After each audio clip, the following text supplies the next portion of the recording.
Welcome back to the Bears Talk podcast. I am your host and the managing editor of bearstalk.com, Bryan Perez. And oh man, it feels so good to be back recording and talking with all of you Bears fans, especially this week. The 2023 NFL season is back.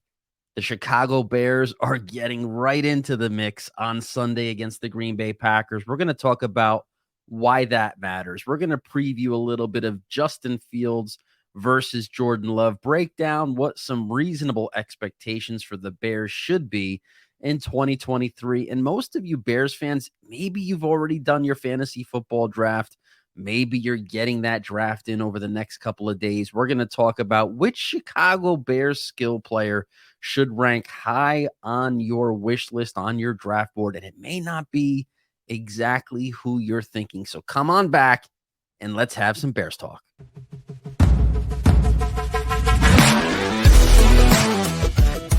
We're going to be an effort-based team.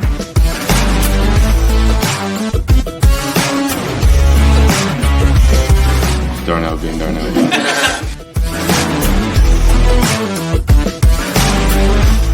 Love playing football. Ready to open this thing up. Let them know that we're coming.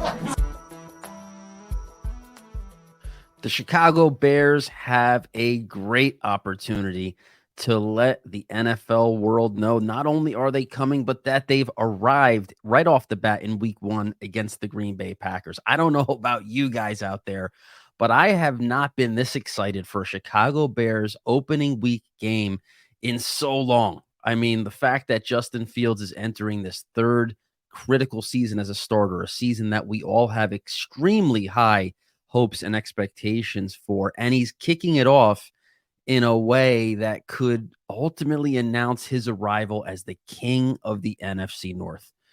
There is a transition happening right now in the NFC North. The Green Bay Packers are no longer this unbeatable monster with Aaron Rodgers or his predecessor, Brett Favre, under center. This is a different team. This is a very weird feeling for Bears fans. It's an odd feeling to be going into a Packers game, the rivalry, the oldest rivalry in football, and actually feel like the advantage at quarterback belongs to Chicago. I mean, I don't know how old you are listening to this on your ride to work, on your ride home from work, in the gym, wherever you listen to your podcasts, which, by the way, the Bears Talk podcast can be found on all the major podcast providers. Make sure you are subscribed, rating, and reviewing the show whenever you get a chance. We obviously would appreciate that. But regardless of your age, it really doesn't matter. You could be a brand new Bears fan or a fan that's a grizzled veteran for decades. And this is different. This is a different Bears-Packers game. This is not the kind of game that we're used to. We're entering a Packers game with that fear that Aaron Rodgers, even if you're up by 3 touchdowns in the second half, that Aaron Rodgers is going to come out of his darkness retreat and somehow destroy the Bears faithful, put a dagger right in our hearts toward the end of the game, or Brett Favre pulling off the Patrick Mahomes type pass before Patrick Mahomes was even born, and him pulling off some kind of miracle and just ripping victory away from the Bears. That's not what it feels like coming down the pipeline here on September 10th. And look, Jordan Love could be the next great Packers quarterback. Of course, that outcome is a greater than 0% chance of happening, but Jordan Love has not established himself, at least not yet, in the preseason or even in training camp to be a guy that even the most diehard Packers fan can have much confidence in.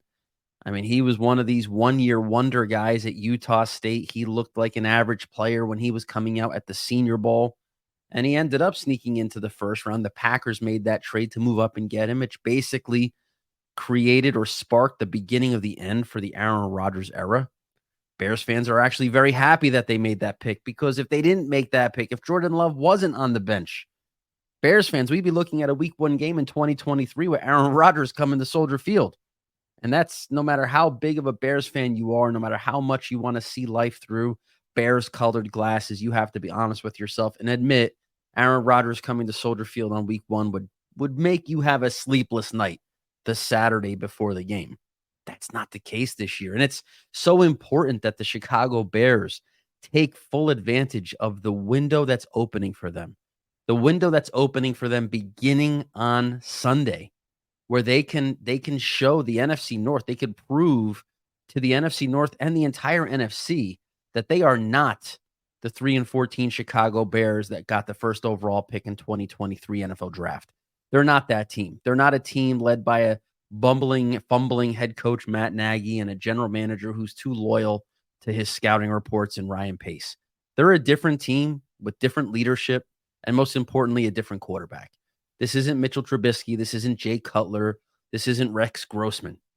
Justin Fields is a different dude, cut from a different cloth, made up of different DNA that is shared by all the truly great quarterbacks that we have seen have success across the NFL. Justin Fields didn't back into this quarterback one narrative. He's been this guy since he was a high school kid. He actually was part of the QB documentary series on Netflix before the quarterback documentary series that's made Kirk Cousins an overnight celebrity.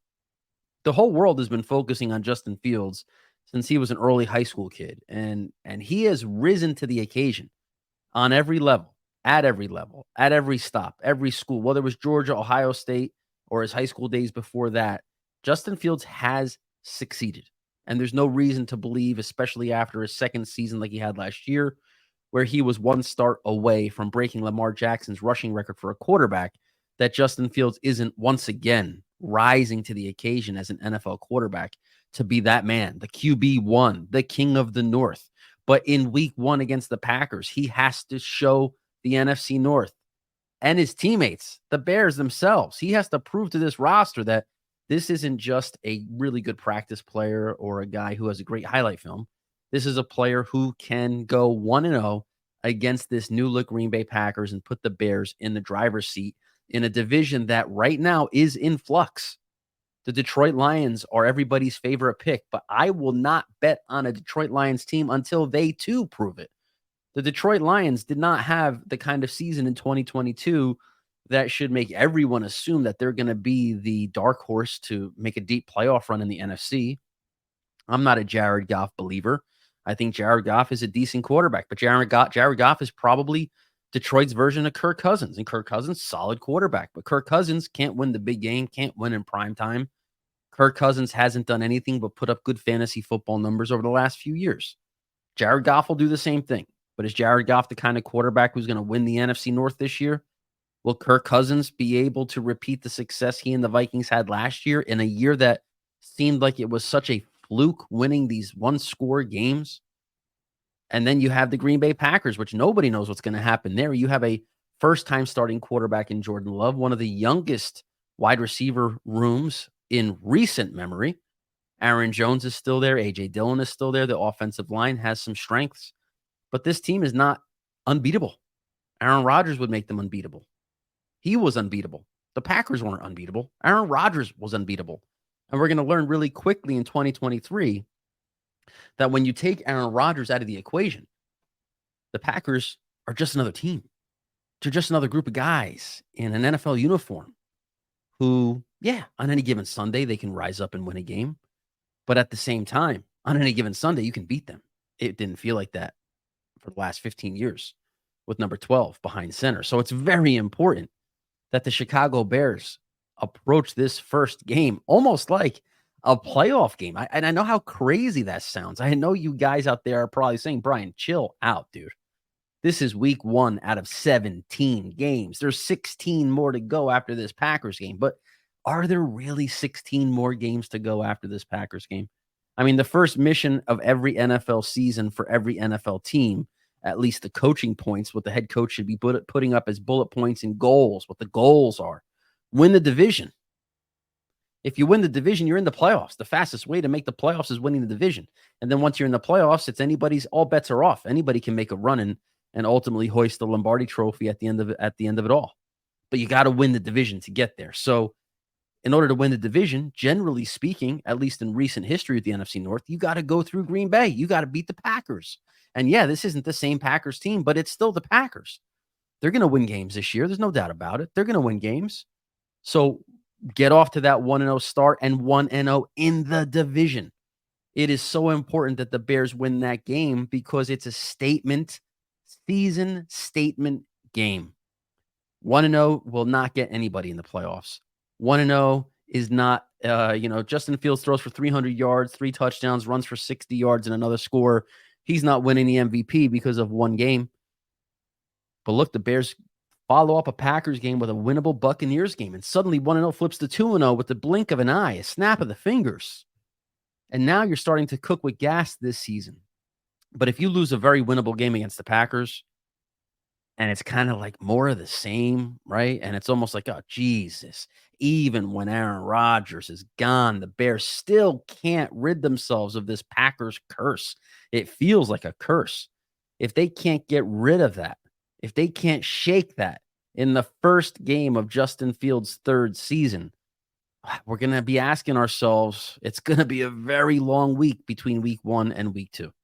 So Justin Fields, for all of us, needs to have a big game. All the Bears content creators, the Bears podcasters, the Bears writers, all of us, we need Justin Fields to have a huge game because you guys know as well as I do that if Justin Fields comes out of week 1 and he looks average to below average as a passer, and he missed open receivers or didn't process quickly or had trouble connecting on big plays, didn't put up big stats. It kind of looked like 2022 on repeat.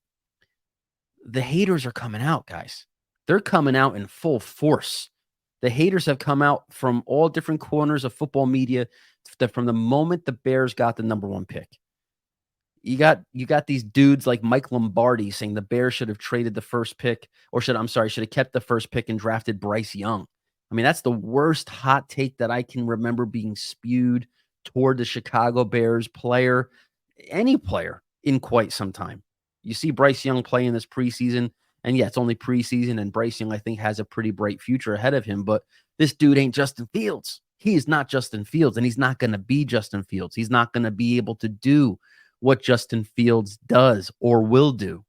Yet you still had former NFL general managers saying that the Bears need to move on from Justin Fields and they need to choose Bryce Young as the quarterback of the future. So all guys like Lombardi and Mike Tannenbaum, they are waiting for the first moment to jump on Justin Fields and make a "see, I told you so" proclamation. And what better opportunity for these guys to be able to do that than a poor performance by Justin Fields against the most hated rival in NFL history, the Green Bay Packers. So Justin Fields needs to be able to shut all of those guys up, to shut it all down, and start the 2023 season off with an MVP-worthy performance. Yes, that is a bold statement and a high bar that he has to hit, but that's the bar that Justin Fields has to hit in week 1. Because if he does not silence his critics in week 1, it will be an issue that seeps into week 2. And then if Justin Fields struggles against the potentially the Baker Mayfield-led Tampa Bay Buccaneers, he doesn't outclass Baker Mayfield. I mean, now we're sitting here with the Chicago Bears. The narrative will start to form. They got 2 first-rounders. What's the future going to look like in Chicago if Justin Fields doesn't start turning the ship around? So the wheels can fly off this thing that quickly. And it has to be, again, shut down by Justin Fields in week 1 because he makes it so obvious that he's the best quarterback in the division by going one-on-one, head-to-head with Jordan Love and outclassing him to the point that the Packers beat writers or Packers content creators or just NFL media in general starts questioning whether or not the Packers have their guy. That's what needs to come out of this game. The Bears need to beat up on the Packers so badly that the Packers start going into a tailspin. Because honestly, I think the loser of this game, if it's ugly, if one of these quarterbacks doesn't play well, this season could go into a tailspin that quickly. So week 1, Jordan Love, Justin Fields, Bears, Packers, this is as big as it gets. And that's why it's so great. I mean, if you're a Bears fan, you have to be loving life. September 10th, 4 o'clock game on the East Coast, 3:30 Central. You got your beers, you got your appetizers. Life is good. It's not the hottest point in the day. The sun slowly starts to set as the game enters that second half. And if the Bears are up, if the Bears are winning, oh man, it's setting the tone for such a great, great season. Because look, let's talk about some expectations here for 2023. I mean, it's pretty obvious all offseason that Bears fans have a very different set of expectations than football media. You look around, like Pro Football Focus on Monday published an article that said the Chicago Bears are the 22nd ranked roster in the NFL, which basically is another way of saying they're just about in the bottom 10 in terms of overall roster talent. That's not good, right? That's a team that will probably be one of the worst clubs in the league, picking anywhere between the top 8 to 10 picks in the NFL draft, and just the cycle continues if Pro Football Focus's assessment is correct. But if you ask any Bears fan, if you ask a Chicago Bears fan who's been following along all offseason into the, free agency and the draft and training camp, they don't think this is a bottom 10 team. Chicago Bears fans are excited. Chicago Bears fans think Justin Fields is going to be the Jalen Hurts / Josh Allen breakout player this year. Chicago Bears fans think DJ Moore is going to be Stephon Diggs / AJ Brown. Chicago Bears fans think Roshan Johnson is going to be the day 3 steal who's going to run, slice and dice through defenses with a powerful and violent style of running. Bears fans are very confident that Yannick Ngakoue could be a 10-sack guy, that Tremaine Edmonds is going to be a playmaker on the second level, and that the combination of Eddie Jackson and Jaquan Brisker is going to turn into one of the best tandems at safety in the league. That's what Bears fans think. Bears fans believe in this roster. Bears fans are all in on Chicago in 2023. There is no doubt about that. But are Bears fans being reasonable right now? Are Bears fans being rational right now? Or are Bears fans kind of in that honeymoon phase where Chicago was super active in the offseason in terms of signing some big ticket free agents, making a trade with the number 1 overall pick, bringing in DJ Moore and a new right tackle and Darnell Wright and all these premium position upgrades that have happened since the end of last season? The expectations for Chicago Bears fans, the hope that's been restored in Chicago Bears fans has naturally created this huge bubble. And you hope the bubble doesn't pop, right? We hope this isn't like the housing market and there's a housing crisis by week 5 or 6 of the season, and the Chicago Bears have, a harsh dose of reality that slaps them across the face and say, look, you guys are better, but you're still not good, right? That's what Bears fans are going to have to hope isn't what comes from this season. Improvement is always obviously a good thing, and I don't think the Bears can go anywhere but up from last year's season. But is it reasonable to expect the Chicago Bears to actually compete in 2023 for an NFC North crown? Guess what? Yeah, it's reasonable. Absolutely. 100% yes. It is a reasonable expectation for Chicago Bears fans to think that this roster can compete for a division title, because when you compare this roster to other teams in the division, yes, some teams have super strengths like the Vikings have with Justin Jefferson, and some teams have a better offensive line like the Detroit Lions have, and some teams might have a more established running game like the Green Bay Packers have. But when you start putting all the ingredients together in the pot, the Chicago Bears aren't that far behind these teams. Yes, they're worse in some spots than others, but the Bears are also better than some of the NFC North rivals at some positions. I would put the Chicago Bears combination of receivers above the Green Bay Packers. I would put Justin Fields, the most important player in the sport, arguably has the highest. I don't even think it's arguably, honestly. I think it's undoubtedly has the highest ceiling of all the quarterbacks in the division. And if I'm betting on a team to rise from the murky waters of an unpredictable division, I'm going to take the team that has the quarterback that can put the entire roster on his back, rise above, and win a division. Can Kirk Cousins do that? We already know the answer is no. Can Jared Goff do that? We already know the answer is no. Can Jordan Love do that? We have no idea because he's never actually started a meaningful game in the NFL. Can Justin Fields do that? We still don't know. He is an incomplete evaluation. He does have to get better as a passer. But what we do know is Justin Fields is one of the most dynamic and electrifying playmakers in the entire NFL. The Vikings don't have that at quarterback. The Lions don't have that at quarterback. And the Packers don't have that at quarterback. So if you're going to tell me that we're in a year in 2023 where there is no clear leader in the clubhouse for the NFC North title, there is no obvious powerhouse in the division. There are no Philadelphia Eagles. There's no Kansas City Chiefs. None of these teams exist. There's not even like a Jacksonville Jaguars on the rise with a franchise quarterback in Trevor Lawrence. There's no, even like a New York Jets that just got the veteran quarterback to put them over the edge, or a Buffalo Bills with a player like Josh Allen who can suddenly make the impossible possible. There's no team like that in the NFC North. The Bears are extremely lucky to be entering this transition period in their franchise's history with a young quarterback who still is on a learning curve to be able to actually win a division during that period of his career, because the division is so wide open.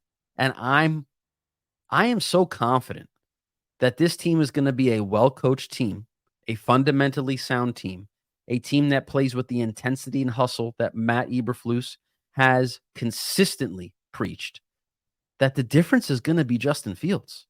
He is going to lead the Bears to an NFC North. Let me back up a minute, because if I put this in the airwaves and say he's going to lead them to an NFC North title, there's going to be a lot of the Packers trolls out there who just love to get in my X mentions and retweet and save and bookmark things for future use. So let me not say he's going to win the NFC North. He's going to put the Bears in a bunch of meaningful games, NFC North meaningful games in December, when the calendar starts turning into holiday season. Unlike last year when we were doing the draft watch and looking at what picks the Bears were going to possibly back into. Are they going to get the first overall pick? I mean, the last week of the season in 2022 was all about like that number one pick watch. It was fun. It was probably as fun as it would be to watch if your team is going to get a playoff berth. But we haven't had actual meaningful football for playoff purposes in a long time.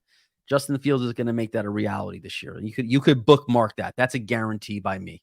He's going to make this a meaningful December and possibly into January football year. And if that means that the Bears win the NFC North, so be it. So do I think it's reasonable for the Chicago Bears fans to be saying that they're hoping for a division title this year? Yes. Yes. Why be a fan? Why put on Chicago Bears football every Sunday if you don't start the season expecting wins? You're a consumer. You're a customer, basically, of the Chicago Bears. You're a fan, of course, but you're also a customer. They're providing you an entertainment service every Sunday that has to live up to your expectations when you spend your hard-earned money on merchandise, on tickets, on all of the things that it costs to fan. So it's reasonable for you to expect a winner. And obviously, logic needs to be in here as well. You can't expect a winner if you're a fan of the Arizona Cardinals. You have to understand the process of rebuilding and tanking for possibly a Caleb Williams type quarterback. But when you're not in that phase, like what we were in with Ryan Poles, when he first took the job last year, we knew, all Bears fans knew, Chicago was tearing it down to build it back up. Expectations were on par with where the Bears ended last season. Now, I think expectations are absolutely on another level. And Bears fans, yes, get fired up. Yes, we're going to be fighting for a division title at the end of the season. There's no doubt about that. If this team is not in that position, let's talk about that for a minute. If the Chicago Bears are not fighting for a division title by the end of the season, it means essentially one of two things. Justin Fields is a bust. We got to say it. I mean, it hurts me to say it. It actually is painful to say. It hurts my heart to say Justin Fields is a bust. But if the Bears are not competitive this year, then Justin Fields took a step backwards. And now, the Chicago Bears world is back in a familiar place of this quarterback conundrum, this purgatory, this nightmare that I hope Justin Fields is ending. But if the Bears are not competitive this year, it's because we have a problem at quarterback. That's one possible reason. Another possible reason is because the coaching staff is a disaster. The players are consistently playing a competitive brand of football. Maybe there is a bunch of one-score losses, but the coaches are obviously making blunders, poor halftime adjustments, poor clock management, maybe not using the right personnel packages. That's all things that we can evaluate together here on the Bears Talk podcast throughout the season. We'll watch the film. We'll talk about it. You guys can send me comments on X at Bryan Perez NFL and at the Bears Talk. We'll have these conversations each and every week, multiple times per week to see where we're at. I hope none of those two realities present themselves. But if the Bears are not in the mix for a wild card or NFC North divisional run, it's going to be because of one of two really bad outcomes. It's the quarterback or the coaching staff. You don't want to have that kind of transition so quickly after drafting Justin Fields, so quickly after hiring Matt Eberflus. But at the end of the day, that is really the only excuse because this roster is good enough to compete. And speaking of competing, if you're looking to compete in your fantasy football league this year, 2023 fantasy football drafts are happening like right now. You're probably listening to this on a Tuesday and they're happening. You might have your draft tonight or tomorrow night. You might be asking yourself, like, I'm a huge Bears fan, but I do want to win my fantasy football league. Is there really any Chicago Bear that I should be targeting besides Justin Fields and DJ Moore? Those guys are the obvious guys. They're team proof. Justin Fields and DJ Moore are going to succeed no matter what. Justin Fields proved it last year with a group of horrendous wide receivers. He was still a nuclear bomb down the back half of the fantasy football season. And DJ Moore was catching passes from guys who probably can't throw the ball much further than me. And he was still a relevant, wide receiver 2 in fantasy last year. He'll be a legit wide receiver 1, if not high-end wide receiver 2 with the Chicago Bears in 2023. So putting those two obvious guys aside, who should you be targeting? I mean, I would stay away from Cole Kmet. I know there's a lot of Bears fans who think Cole Kmet has a chance to emerge as one of like the top 6 or 8 fantasy tight ends this year. But to me, I just don't see enough run after the catch excitement from him. I don't get excited enough about what he does with the ball in his hands to make, 4 or 5 catches turn into a bigger chunk of yards than your average catch and fall type tight end. He's more touchdown dependent. And with DJ Moore now in place, Chase Claypool being a big bodied red zone guy too, I'm not quite sure that Cole Kmet will be a legit like top 10 tight end. If you're looking to be a tight end streamer type team and you want to grab him in your later rounds, sure, go for it, but don't expect much from him. Instead, the guy I would target is Roschon Johnson. You're going to get Roschon Johnson late in your draft. If it's not a dynasty league and this is just a standard redraft league with your friends at home and you're drafting from all players in the league, Roschon Johnson's going to slide into the later rounds of your draft. Somebody's going to draft Khalil Herbert a little earlier, which again, that's not a bad pick. Khalil Herbert's going to have some success this year. And look, Khalil Herbert can end up being a complete breakout star. This isn't to suggest that Khalil Herbert doesn't have a chance himself. Get them both. You'll probably be in a position where you could draft both of them. But I would say if you're going to look for a guy who could be like that second half of the season league winner type of player, it would be Roschon Johnson because he fits the profile of a running back who will be much more valuable as the calendar turns, the weather gets colder, players start getting the bumps and bruises and the aches and pains of the 9-10 weeks that have been played already. And here you bring in a guy who's 225 pounds and runs like a runaway freight train in the cold weather. That's the kind of combination of traits and elements and situation and opportunity that will lead to production for a guy like that. He's a very good receiver out of the backfield. He's going to be a power back in short yardage and goal line situations. And if he gets the touches like I think he can handle, he's an old school throwback workhorse type of runner.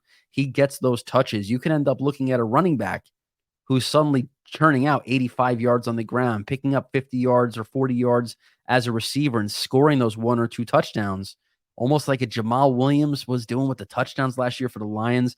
I could see Roschon Johnson playing that role for the Bears early and then slowly transitioning into the RB1 by the time November rolls around. Now, again, that's no slight on Khalil Herbert. I just think Roschon Johnson has a chance to emerge as one of the more, if not the most productive rookie running back for fantasy football purposes in the second half of the season. Bears fans, make sure you are subscribed to this podcast. Make sure you hit the subscribe button, rate and review the show. It really goes a long way. We are on every podcast provider. Make sure you come to bearstalk.com every single day during the football season for updated news, notes, and analysis about the Chicago Bears. Follow me on X at Bryan Perez NFL. Follow Bears Talk on X at The Bears Talk. You can go to Facebook. We are there as well at The Bears Talk. And no matter what happens, Bears fans, we are in it together this season. The 2023 season has a chance to be unlike any other. We kind of set the table for week one. We're going to dive deeper into the minutia of the Bears Packers as the week marches on. We'll get into the injury report when it comes out tomorrow. And hopefully, hopefully the Bears are healthy kicking off the season. It looks like they will be, but we'll dive into that injury report. And we're even going to peek around football media. There's some NFL mock drafts that have already come out. Bears have 2 first-rounders. It's worth taking a look at that. We're going to look at some picks where I'm going to be diving into the world of making picks against the spread on Friday. So make sure you're checking out that. Maybe I can win you a couple dollars. And if I don't, just don't blame me. But no matter what happens, Bears fans, we are going to be here on the Bears Talk podcast, bearing down with you multiple times per week. Thank you for tuning in. And as always, check us out tomorrow. Bear down.